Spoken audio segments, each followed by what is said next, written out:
Hey guys, so today we're going to be looking at more relationship stories. Yeah, let's just get right into the video. My daughter, who's 18, is dating a 51 years old now for 2 months. How do you do with this as a parent?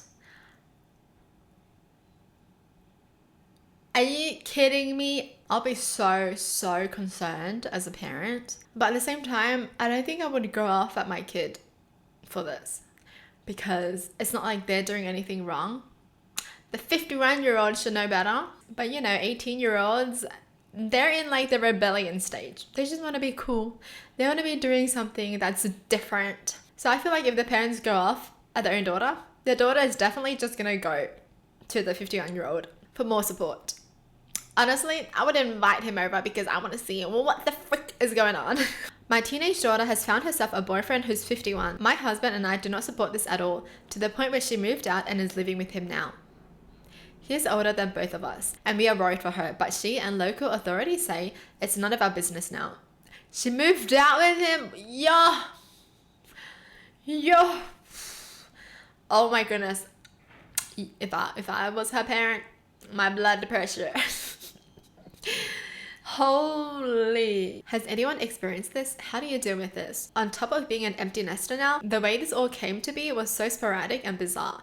I'm very depressed and I just don't know how to accept this. It's been 2 months since she left. Help, thoughts, advice. Literally anything you can tell me about this would be greatly appreciated.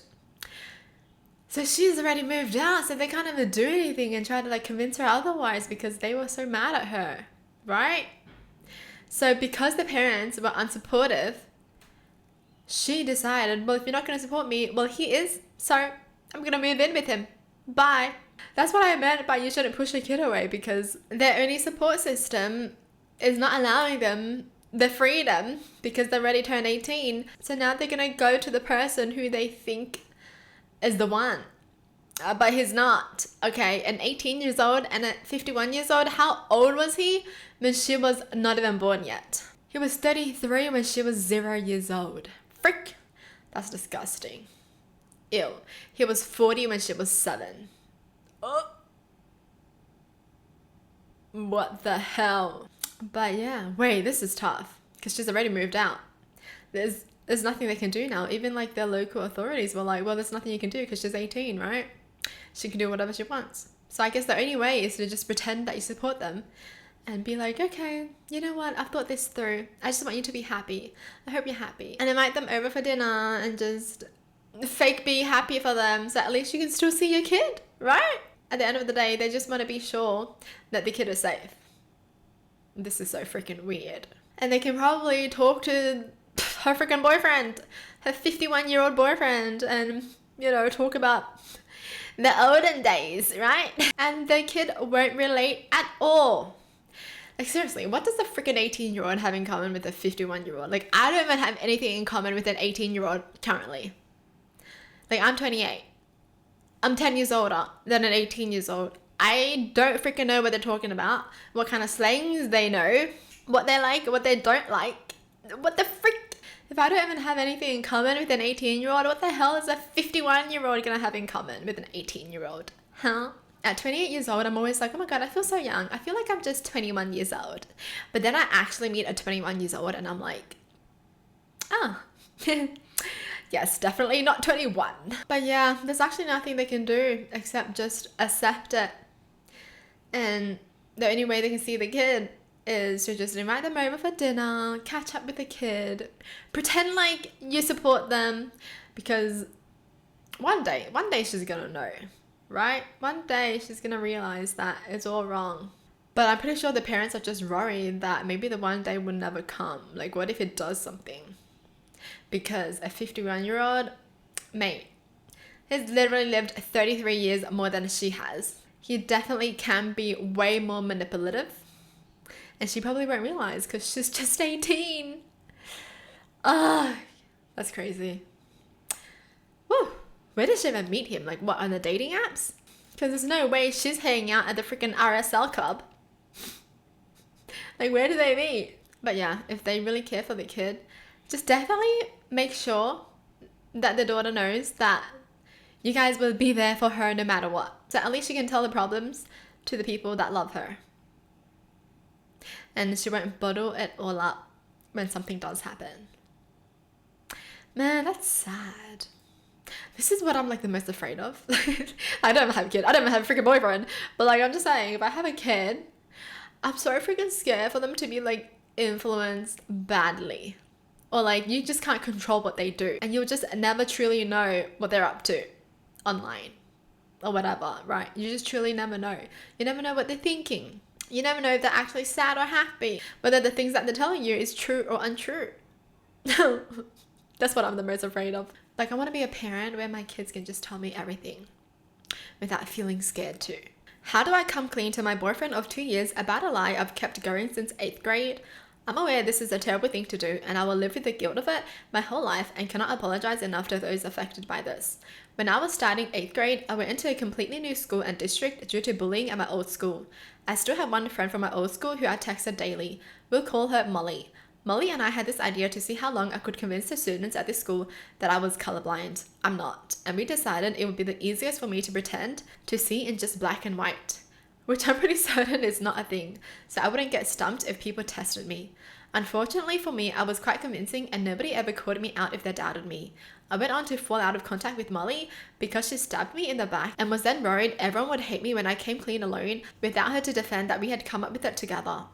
Yo, I thought she meant her friend actually stabbed her in the back physically. I was like, what? At this point, I had made a whole new friend group who believed me, and the entire school that knew me also knew that I was colorblind. Fast forward to meeting my now boyfriend. Nothing special, just lucky on a dating app. He was everything I was looking for, and I couldn't have been more happy, and I still am. We have never fought in the 2 years we've been together, apart from silly debates about SpongeBob plots and what kinds of food is better. I love him more than anything, and I want to spend my life with him. However, I don't believe I deserve to have that. When we started getting serious, he met my best friend since high school, and in that meeting, my color vision came up, and rather than come clean to my best friend, I decided to lie to my boyfriend, and I feel terrible to this day. My issue is I don't believe I can continue to go forward when there is this low hanging over the whole relationship for no reason. I feel I have done the equivalent to cheating on him by lying for an entire relationship. I know I have to come clean, and I'm going to, and hope for the best. I simply would like advice on how to best go about it. His family also believes I'm colorblind. Damn, she's committed. Honestly, I think if I found out about it, I wouldn't be like mad. I would just laugh at how stupid it was. Like, okay. Well, good. I'm happy that you can see colors. Nice. Like, I don't think I'll be mad. I actually don't think I'll be mad. It's just something stupid that they did with the kid that it actually became like their identity. So yeah, I definitely wouldn't be mad. And I feel like the boyfriend wouldn't be mad either. I feel like guys are so chill about things like this. He would probably laugh. He would probably be like, what the F? Okay, cool. Because it's not like they betrayed the relationship, right? It's not like they cheated. This is definitely not the same as cheating. And it's definitely not like they hurt anyone with this lie. And it's also not like they benefited from this lie. Update.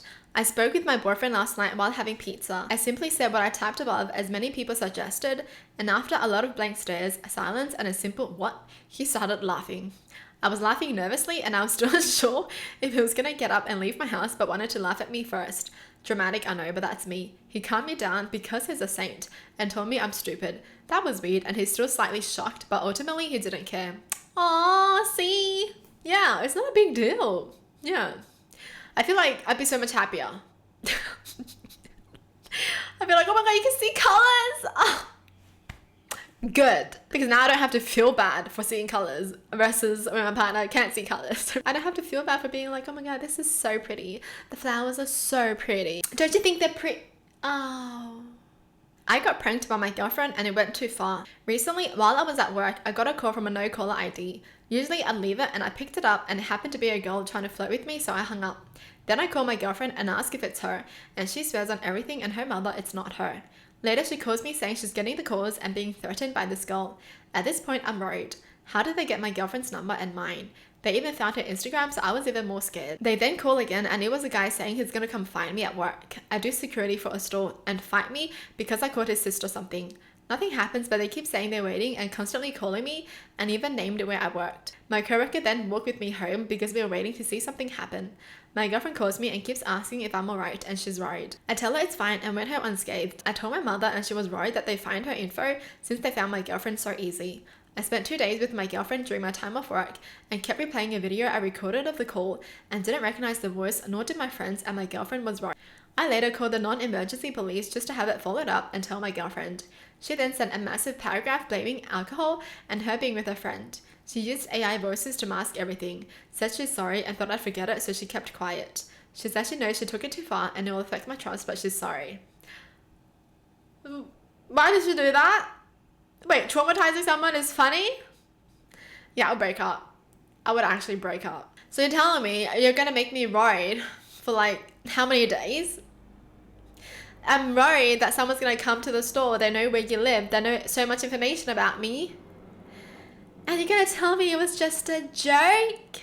Yeah, no thank you. I'd break up. Can you imagine how stupid it feels now to be like, oh, so you were the one who did it? It was you all along. When I was here so worried about you, I called the police for you, but you were the one who orchestrated everything? Oh. I truly have never been so disrespected and played with in my life. She had so many opportunities to say it's her and even sworn on many things she cares about to say it's not her. My trust for her is completely shattered, and the way she convincingly lied so much and just let me be worried for days is truly disgusting. My question from here is, would I be taking it too far to leave her, or is this something that is one-off? She's never done this before, but does stupid little jokes with me sometimes. Just leave her, seriously, not worth it. The fact that she waited so many days to finally tell him because he called the cops.